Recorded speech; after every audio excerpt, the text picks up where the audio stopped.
So basically, we were talking before I hit record here, but what I'm trying to do is have an opportunity to connect with people so I don't get to see you guys all that often. Um, and I figured I can try to hit as many things at once that like, let's learn about struggles that people are facing, right? So my target demographic is parents and working professionals from like probably 30 to, maybe 55-ish, somewhere in that Mhm. range, right? That are just kind of in this start-stop cycle of, they train for a little bit and then they give up, right? And they're on the perfect plan, they move forward and they get up. And I feel like it's just this. Sarah and I might have been talking about this the other day about this athlete mentality where you're in preseason where you get ready for the season and then you kill yourself during the season. At the end of it, you're like, I'm done. I don't want to do Yeah. this anymore. Right. And I feel like that kind of infiltrated all of our lives to some degree. We hit the gas pedal, we move, we make progress, and then life inevitably flares up, whether it's an injury, whatever it is, these things are. Boredom, just going on a vacation throws you off, right? Especially as working parents, right? Like you just get thrown out of routine constantly. So this book or course I'm working on is basically my framework to how to pivot when life gets kind of chaotic, when to sprint, when to walk, when to just hold on for dear life. So basically, I want to use this as like a weekly connection point with different people, maybe even bring people that might not even know each other together. And I kind of want to do this with at least two people on a call.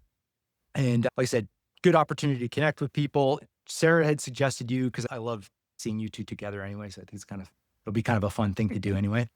But basically, just want to get an idea of struggles, pain points, maybe before GTS, current pain points, Mhm. things that have worked well for you guys so far, and then just kind of getting a sense of what life is like outside of the gym for the two of you.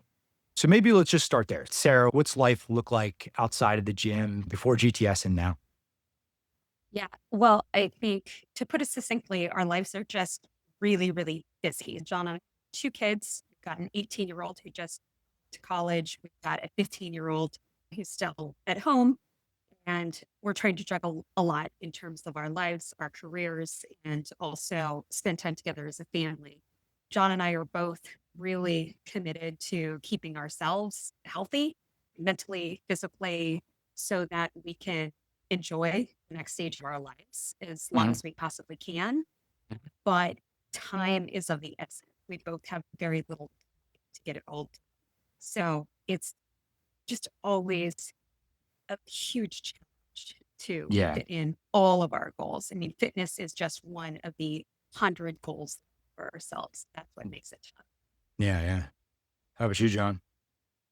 I mean, you're a Yeah. coach, so you live a similar lifestyle to me. Yeah, I think just what I do is I'm a professional coach. I'm a college coach, and I'm living a very active life outside of the gym. But I think for me, GTS provided structure, right? Mhm. Like one of the things that coaches always joke about is, oh, well, we could program all day and all night, but we don't necessarily want to do that for ourselves, right? And to Yeah. have somebody else do it sort of takes that intellectual burden, if you will, off, right? Like Yeah. I can do a strength program for myself, but it's way easier to have somebody else do it. And then it takes a little bit of the bias out of it too. Like have an outside third party sort of come in and say, why don't you try this? That was probably the best thing that GTS did for me and you specifically, because I've always only trained as a rower. Rowing is a very traditional sport. And we used to have our way of doing things and have someone come in and say, no, no, try it this way. Right. So to sort of zero in on, so I'm already pretty active in my job Mhm. and was physically active working out on my own, but either was doing the same thing over and over again without any sort of real clear goal or outside influence on that, or didn't really have any structure and was just kind of like doing whatever. Yeah. Right. Yeah. I think the thing that GTS has sort of brought into it is a level of structure and integrity, consistency that has yielded some significant dividends. Like I am way stronger than I used to be.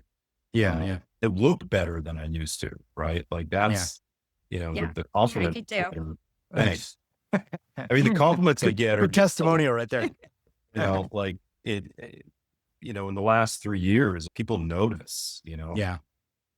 Yeah, it's nice to know when people say, "Oh, you actually look like you work out." you know? Right, right, right. Exactly. So, Yeah. And it's interesting. This is where John and I really differ in terms of our day to day because I'm a marketing executive. I have a long commute to work. I spend a lot of time not working. My job is Mm, not overly physical. And yeah, so for me, I actually have to carve out the time to go and be athletic. yeah, And I probably would not have come to GTS if John had this really great experience. He would come home from the gym just feeling so good and talking about how much fun it was to lift really heavy weights. And I yeah. started to get jealous. And it actually was my idea a couple of years ago to join because I was jealous. I wanted some of that for myself. And it was really nice that GTS provided a way to carve out 2 or 3 hours a week or Mhm. however much time I had to just get the best workout in I could. I never felt judged defining myself as an athlete, Yeah, being yeah. there, feeling like everybody's treated the same. I'm no less athletic, somebody who's used to competing Mhm. and and it's just been very, very accessible. So Yeah.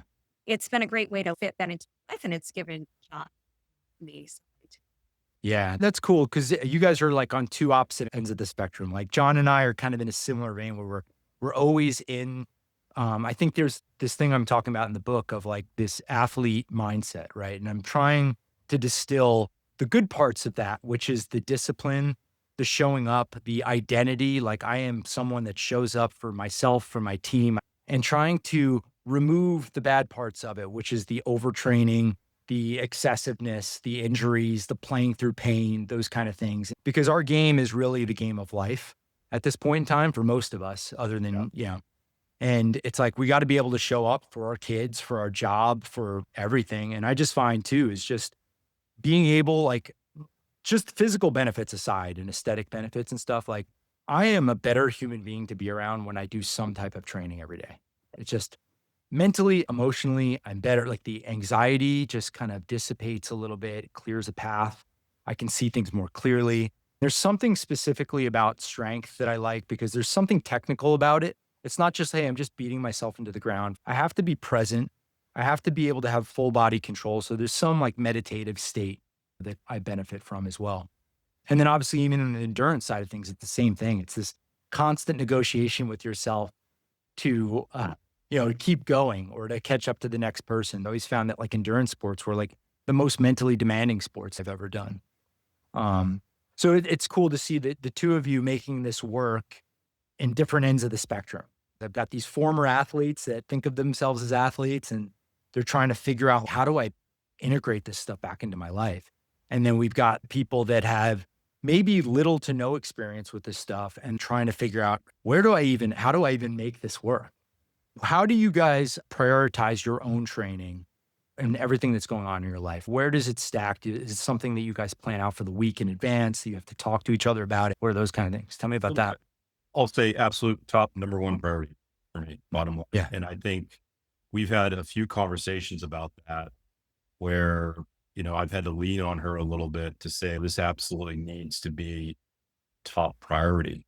Mhm. And I think maybe it would be counterintuitive for some people because culturally we say family first, and then you got to do your job and you make money. And then the fitness piece of it or the strength piece of it, your body should be, that's expendable. And at a certain point, I realized as I got older that if I can't take care of myself, that means other people are going to have to take care of it. Yeah. Right. And then I didn't want to impress that burden on Sarah or our kids or our extended family or people in our community. Mhm. And I had to say, no, this is going to be this is going to be ahead of everything else. Yeah. Right. I'm going to make sure that I budget in the time during the week so that Yeah. I'm taken care of. Right. Yeah. This And is your Sarah, retirement plan, basically. yeah, exactly. Yes. Right. We're training to be 80 and we've Yes. had that conversation multiple times, but I think we had a fair bit of back and forth about that. Yeah. Yeah. And actually, I think one of my favorite early memories when I first started working out at GTS, I was doing hack squats. And I think Luis was Mhm. training me that day. I was kind of faltering at this hack squat. And Luis said, do you want to be able to use the toilet seat by yourself when you're 90? Yeah. And I just flew. I just flew on that next squat because Yeah. it was the motivation I needed. And so that is how we think of it. But the other thing that motivates me and why it's such a priority is I found that lifting has enabled me to do other things. And so for me personally, I'm really big into yoga as we training to get my yoga teacher certification. And so I've been spending a lot in the yoga studio. Yeah. I am able to do things in yoga that I wouldn't have been able to do 3 years ago before Very I cool. started doing consistent. I Yeah. feel stronger. I feel better about myself. I have overall more energy. The way that I carry myself, when people ask me what I do to take care of myself, and I mention absolutely a girl boss who lifts, that Yeah. gives me confidence, Yeah. and it gives other people confidence in me. Yeah. And so it's turned out to be a catalyst for feeling really good about myself and expanding my own possibilities. It's something that has benefited a lot of aspects. That's really cool because there's an identity shift there. Yeah. Yeah, even though you might not have felt it when you were in the gym, you probably didn't think of yourself as someone that lifts, but now you go into this other community and you're excelling at certain things, and now you become someone that lifts. This is I do this thing, right? That's really cool. And I think that's part of the art of showing up to anything is really changing that identity to be like, I am someone that shows up, regardless of if I'm in the mood or not. To your point too, is like I've done some Pilates things and yoga and stuff in the past, and I found that I can do things like advanced things in Pilates and yoga that people that have been doing it for years can't do. And I think the fundamentals are strength. Obviously, there's a lot of detail work involved in it, but I feel like I'm coming out with a much better base for things like that. And I think if we just look at it all encompass, especially right now, I've kind of shifted my mindset the last couple of years because of my son. He's a little over 2 right now. He's starting to get more active. And I'm like, all right, I'm kind of planning for the future. He's going to start playing sports soon. So I'd love to be able to involve myself in him. But I've spent the last 10, 15 years in a gym. I'm not really sprinting. I'm not changing direction or slowing down. I've been very good in a controlled environment, but I realized I just was chasing after. So I was playing lacrosse with a couple kids, just doing a couple sprints, and I had been so sore. It's like you realize like these kids were out there for 2 hours shooting around. And I jumped in for like maybe 20 minutes for a couple dodging drills, sprint, change of direction, shot. And I felt things that I haven't felt in decades at this point in time, right? And so it makes you realize I got to keep a lot of balance, especially if we're training for life. I'm training for my kid now, right? And my brain is shifted into this new realm where I got to be able to play a sport with him. I got to be able to beat him in an arm wrestling competition until he's at least 20. And then I can let him win maybe at that point. But yeah, I mean, there's all these cool attributes that we can train for. And I don't think it takes a ton to do. I think just keeping a little stimulus on the body throughout the week and kind of maintain progress is the key there. But I think, you asked about priorities, right? And when we talk about priority, and I said it's absolutely the number one, it's like one of those things where if you target the stars, then you get the sky. In your head, getting to the gym and prioritizing your health and your fitness and your strength, making that number one. Well, you do have to go to work because you got to make money, right? You do have to eat meals. You do have to spend time with your family. But the idea that you're going to intentionally keep it at this top level place sort of puts you in a position, well, I have to find a way to do this, right? yeah, Versus like making it expendable, like, okay, I'm just gonna, I'm not gonna worry about it right now because I have all these other things. And I think it's just getting it so it's right there, front of mind. I have to do this. yeah, Is can have make a big difference in how motivated. And I think what's been helpful is we've made it not only a personal priority, but now it's a family priority because our son, our 15-year-old, is also Yeah. working at GTS. Right. Yeah. Which is, we could talk at infinitum how that's given him more confidence. He looks a lot different than he did a year ago. yeah. Too much confidence. Too much. Matt, Maybe too teen- confidence. teenage a little kid. bit. A little bit of This is that. the It's smartest coming he'll out the ever be. board. To be honest with you. But it's really fun. On a Saturday morning, I have a reason to wake him up and we go to GTS together almost every Saturday now. Yeah. And it's just something that we build into our family schedule. So it's great because, I feel like we're setting a good example for our kids in terms of making a priority. Now we're also helping them make a priority. It's Yeah. harder to do that when your kids are younger, but that's been one of the most fun things for our kids being teenagers is this kind of opportunity to share their Yeah, experience. that's incredible. 'Cause when you think about it, like most of the stuff the kids learn, you're just absorbing it through your parents. You could try to teach them as much as you want through words, but they're not going to do it. Like later on in life, when they're 25, 30, they're having kids of their own, they're just going to do things. And it's like, this is the thing that you do because, well, I grew up in that, right? And if they see both parents working out and making it a priority, I would imagine it's incredibly cool for your son or daughter to see you working out, especially Sarah, just because, like my dad was playing baseball my entire life, still plays baseball to this day, and never really stopped. So, like, I've got that as part of my heritage almost. But to see a mom being in the gym, it's very abnormal initially, right? But then if you kind of make that, like, it's got to be really empowering for you and probably awesome for your kids to see too. So So, much fun. And he's like my best cheerleader. When I'm like, yeah, I think I'll just skip the last couple of sets. He'll be like, no, we're not leaving until you do this, Mom. He holds me accountable, and that's fun. I think it just shows that our attitude is rubbing and yeah, he's understanding. This isn't a choice. You have to yeah, do it. Yeah. yeah, yeah. That's so cool. I'm really jealous too of you, John. Like I would be like, I think it'd always be neat now being able to like train with my dad, or that's kind of the way I think about it with my son. I want to figure out how can I get involved in the things that he's interested in versus making him in. Like I want to expose him to the things that I'm interested in, Yeah. obviously, right? And Yeah. Yeah. hopefully it takes, but I also Yeah. don't want to drive that, right? It's interesting because I think maybe it's worth talking about the white space there, which is our daughter. She has zero interest Mhm. in participating in any of that stuff. I could speculate as to why, other than like, I don't want to have anything to do with what mom and dad are Yeah, doing at the gym. And James does that. And that is not my thing. And just yeah, in her way of being independent. mhm, But, maybe it's worth a conversation about. I think there's an athlete in her. I think once she gets out of our space, like firmly out of her space, then she'll yeah, find her way. yeah. But I think it's almost like, even if she started working out, she would never tell us.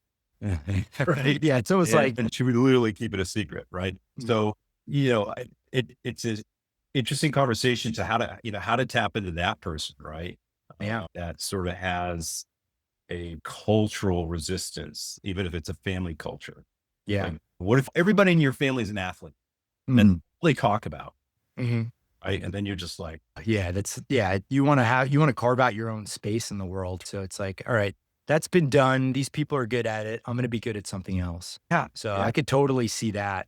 Yeah, it's tough. It's just like I I think my dad when I was younger, I remember he said he played baseball and there was a mhm, point in time where I wasn't doing well at baseball and I didn't really enjoy it all that much. mhm, I think part of it was because I wasn't like it was at a time where I didn't wanna wear contacts, and I hated wearing my glasses. Right? So there was this time where I had these giant rec specs, right? uh-huh, I don't know if you guys remember those things. yeah, yeah, yeah, But yeah, I would always just fight it and not wear it. I'd play and I'd kinda do okay or whatever, and so I remember my dad like, I kinda finally convinced my dad, like, "I don't wanna play baseball anymore. This is not for me. It's mhm, boring," whatever excuse I made at the time. And he's like, "All right, well, you have, like, 1 more game left. Can you just wear your glasses for, like, your last game?" And I was like, "Okay, fine," And so I had, like, the best game of my life. It's amazing what because you can happens when see you can the actually ball. see the ball, You're a born natural. I wanna say I probably am overinflating this, but I think I had 2 doubles and a triple or something like that. And I remember my dad being like, "At least he's going out on a high," right? So, but Should have listened yeah. to your dad. Yeah, I mean, I remember being like, "Oh, I guess I should probably wear my glasses moving forward." At least a lesson learned there, right? But yeah, I think even after that, it was one of those things where my dad was just like, "Hey, you don't have to play baseball, but you have to do something. So figure out what physical thing you wanna Yeah, do." If it's another sport, my brother, the middle child, of course, was more of the one that would I kind of paved the path for me in a lot of ways to the sports that I love, which are hockey and lacrosse. He was the one going against the grain and he didn't feel guilty about it. So I would just kind of follow suit with him. He got me into my 2 favorite sports, right? And so I think that was kind of the good thing for me is I didn't necessarily know exactly what I wanted to do, but I knew I had to do something. And they were really good about just exposing us to stuff and see what stuck. Right. We got exposed to instruments, volunteer stuff, and all sorts of things that we had to do. The things that resonated the most luckily stuck around, and they kept me mildly well rounded, I think.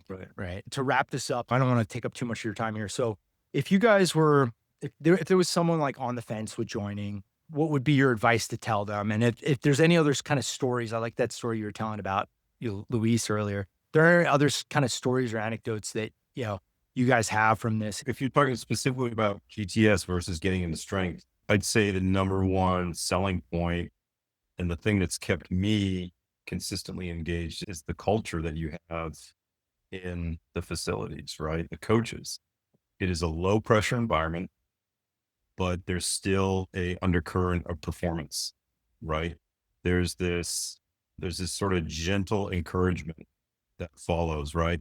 And and it can be a little bit more pressure for me because I'm an experienced athlete. So Dennis, Alex, and Phil will be like, "No, you can do more. Like you can put a little bit more on, right?" I've never seen a coach put any pressure on anybody there, right? It's like, Yeah. and I think that is really, really important for people that are new to the environment, but also have so much other pressure outside of their lives or outside of the gym in their lives that they have to deal with. Mm. The thing that is great about GTS is that you can come to GTS to escape, to get Yeah. away, right? There's this social vibe where you're hanging out and you're having laughs and everybody's really, really friendly.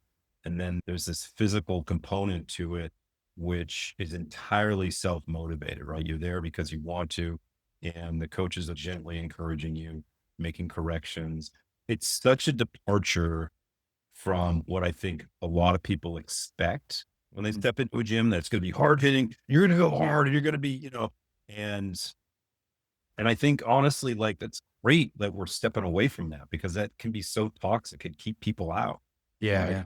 The element of enjoyment of moving a heavy weight, even though yes, it's difficult, but what we call type 2 fun, right? Like it maybe not so fun while you're doing it, but when you're done, you're like, oh my God, I can't believe I lifted that much weight. Right. Yeah. Yeah. Yeah. So I think a large reason which keeps me hooked in is it's just the culture and being there with the other coaches. That's Yeah. huge. Yeah. Yeah. No, I would agree with that. So I'm going to make a plug for women, particularly women in their 40s or older Yeah. who are trying to, recommit to their fitness or figure out the next step is. Yeah. And I guess if you listen to all the pop science, they're now saying that weightlifting is better than almost anything you could do at this age, than osteoporosis and that kind of thing. Way better for you than just doing tons of cardio. I think a lot of women are starting to embrace that idea and they're looking for environments where they can show up and not feel this sort of pressure or feel out of place and just look around and there are all these like meatheads. And I personally have a lot of experience with trying out CrossFit style classes, personal trainers. Every single time I have left with a experience previous to GTS. Yeah. Either I injured or I was just made to feel like, what the hell is wrong with me that I can't Yeah. keep. I've never ever felt that way at GTX. Everyone is so professional. The trainers treat me as an equal to the guys with the biggest muscles on the floor. Mm. And it's actually become a great social outlet for me. As you probably noticed, Jason, there are a Yeah. bunch of women that show up on Saturday mornings. We have our own chat group. We Yeah. can go out to brunch afterward. Sometimes I spend the first 30 minutes of the gym just catching up with my friends or taking extra long breaks in between sets just to know how somebody's work meeting went or how Yeah. their Yeah. date on Tinder went. Like it's Mm. it's just a wonderful social outlet that I've never really experienced before in any other. So Yeah. GTS is a great place for women to train. Very cool. Yeah, I think like part of that is I've always liked having a place to go to chat with people, right? Because I enjoy this stuff. I'm a little bit Yeah. more on the extroverted side of things. I found that when I'm in classes, you're just like, all right, I'm on the clock, which I think is very, it's a good thing. It's a time efficient thing. It's certainly more profitable than the way I run my business, that's for sure. Right. It's just kind of jamming a bunch of people. They're all doing the same thing. So this is much more time consuming for us from like, building out individualized programs for people, circling around like lifeguards, making sure everyone knows what they're doing, putting the time up front for people, and then giving you just like kind of unrestricted time where you can be like, hey, I'm going to be in here for 15 minutes or I'll be in here for 2 hours. And then you can take your time on something, or you can, if you're in a rush, you can get in and out. I'm like an engineer problem solver. I enjoy actually the problem and the puzzle of all this stuff, which is, kind of where like our entire business has kind of evolved from feedback from you guys, right? And also things that annoy me about everything else in the world. So I'm like, I don't want that for us, and I want to figure this out, even if it's going to be less profitable or whatever this thing is, right? And so one of the things we were trying to solve for this year, which, I don't know if you guys, I don't think you guys have been involved in as much, is trying to replicate this in-person community that I think everyone enjoys online, and figuring out how can we do this? Because we have so many, this whole area is so transient, like the LA area, right? So we have people come in, out. I mean, like even just with job loss and stuff, that kind of people come in and out just from a financial standpoint. We do our best to try to help people out when we can, but like, they might have to move out of the area. And then it's like initially our value proposition to them was just our community or whatever, or a place to train. And so when they leave, it's like, oh man, we just put all this time and effort into each other, to kind of learn each other's systems and how we operate and stuff. And now it's just, oh, well, I can't train with you guys anymore. See you later. Kind of like trying to figure out, hey, we can still stay all connected in some way, shape, or form, whether you want to do our programming or you just want to stay involved in the community. And then also just from all of our gyms, right? We're opening up the 7th location now. So I don't know if we told you about this. This is going to be Mar Vista, Venice area. No kidding. nice. Wow. So that yeah, sounds we had an exciting. awesome opportunity just kind of dropped in my lap. And so we're kind of building out that one right now. Should be open in October-ish. It's great. Yeah, and so we're kind of all spread out, and so it's kind of gives people an opportunity, like, if you met Kristen yet, but like Kristen, Jen, and then Rachel, everyone's kind of chatting in this community now online, and then they end up meeting each other for workouts now, which is kind of cool. And then we've got some cool stuff where we're trying to build consistency of training and just kind of share. I call it my show up and prove it feed, where everyone shares what they're working on, and then if you can build some consistency along the way, then awesome. And then if not, you've just got a way. I can scale myself. I could take some video of common problems, put it out there for people.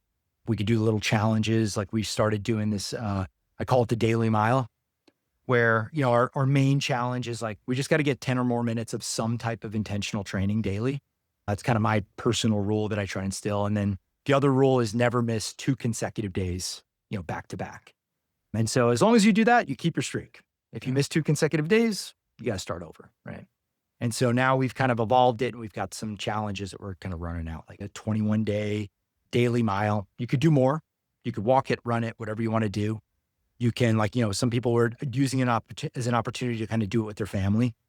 Fun. So we do it with that. Sometimes I'm kind of started using some type of walking or running routine, hiking, seeing everyone's stuff that what they're doing gets it really motivating. We've got people that are doing these swims, going out on these beautiful hikes, and you're like, oh, I want to do a beautiful hike.